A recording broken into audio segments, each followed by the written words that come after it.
ما في شك بالتأكيد يعني أن هذا المؤتمر معلق أمام كثيرة تطلب منه إن شاء الله توصيات الكاميرات كلها يا فندم، الكاميرات كلها مثل هذه البيانات ومثل هذه القرارات أو التوصيات.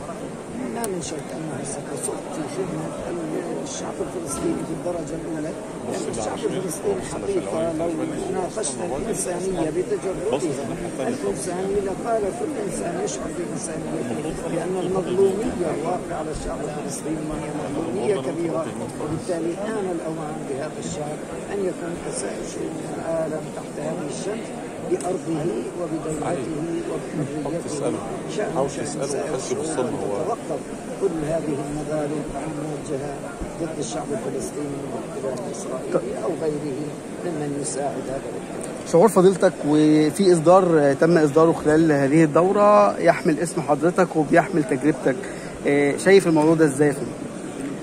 ما في شك يعني جزاهم الله خير إخواننا في دار الإفتاء المصرية وفي الأمانة العامة لدور الإفتاء، يعني هم قدروا هذا ونحن نقدر لهم ذلك. أنا حقيقة فوجئت بهذا الأمر يعني من خلال العرض فقط، وإن شاء الله سنحصل يعني هذا وغيره ليكون عندنا مرجعية من هذا الجهد اللي بذلوا إخواننا في الأمانة العامة لدور هيئات الإفتاء ودار الإفتاء المصرية.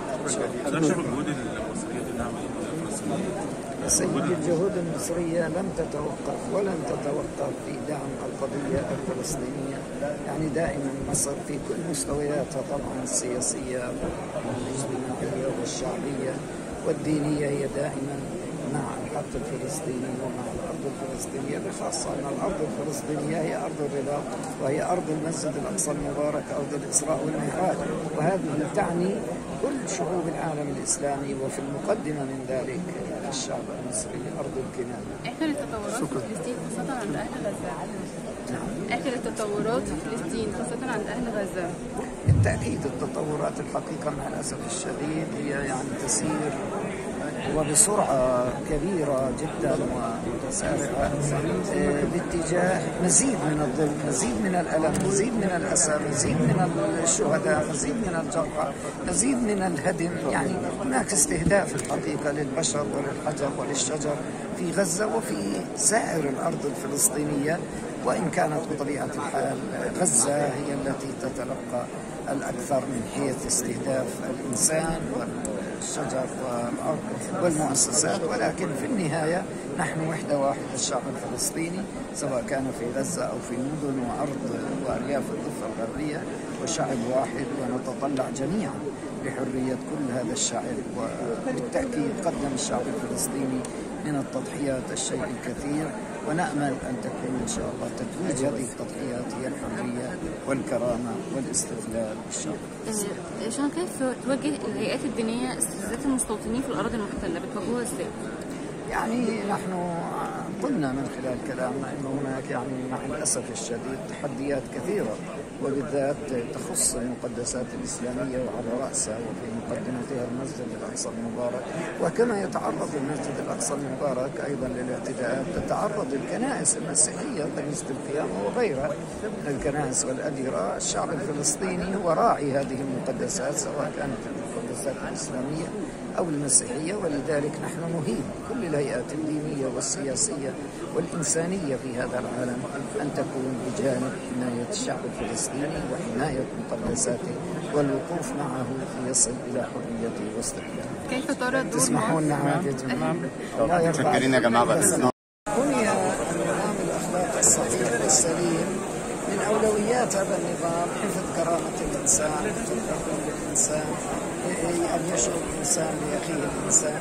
لذلك الفتوى والإفتاء مطالب في هذا الظرف أن نواكب مثل هذه الأمور، لأنه بناء مجتمع أخلاقي في مجتمع متسارع لابد له من أسس يعود إليها ويلجأ إليها، ولعل من أهم هذه الأسس ما في شك المفهوم الديني وأخلاقنا الديني وخلفيتنا الفقهية الواسعة في الفقه الإسلامي.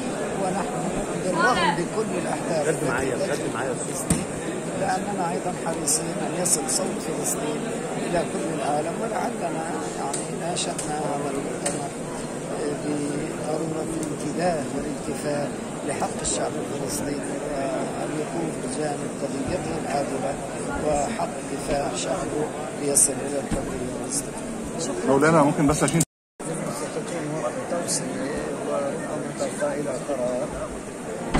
واجب نصرة الشعب الفلسطيني في كل العالم، من كل شعوب العالم، الشعب الفلسطيني على حق ويناضل من أجل الحق، وهو صاحب حق في الحياة في الأرض الفلسطينية. وبالتأكيد آخر احتلال في العالم هو الاحتلال الإسرائيلي، وبالتالي يتطلع الشعب الفلسطيني لأن يكون مظلومة سائر شعوب هذا العالم، بل بالعكس الشعب الفلسطيني بالتأكيد قدم التضحيات الكثيرة التي يستحق من خلالها أن يكون بحرية وبأمن واستقرار شأن كافة الشعوب. ونشر رسالة السلام. لا ولا يهمك.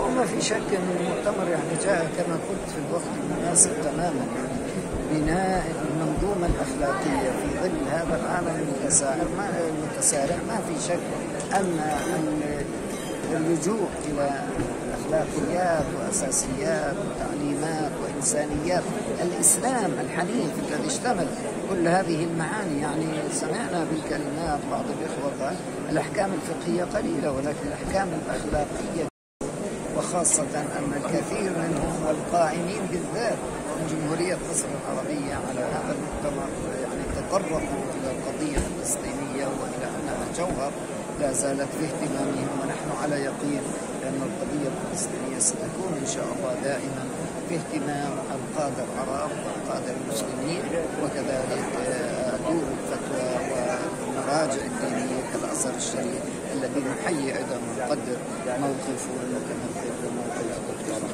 شكرا.